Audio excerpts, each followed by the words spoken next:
సనాతన ధర్మంలో తెలియక కొంతమంది అంటుంటారు, ఇంతమంది దేవుళ్ళు ఏమిటి, ఇంతమంది దేవుళ్ళు ఏమిటి అంటారు.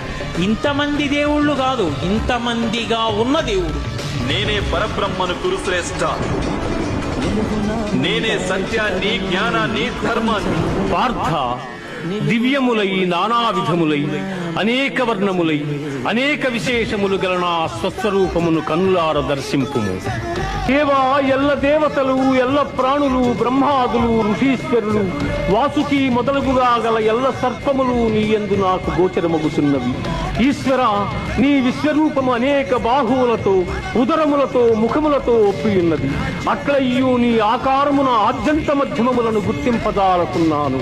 కోరలచే భయంకరమై ప్రళయాగ్ని సమానములైన నీ ముఖములను చూచుట వలన నాకు దిక్కులు తెలియకున్నవి. కాన ప్రభో, నా యందు దయయుంచి నాకు ప్రసన్నుడవు కమ్ము. కృష్ణ, ప్రసన్నుడవు కమ్ము.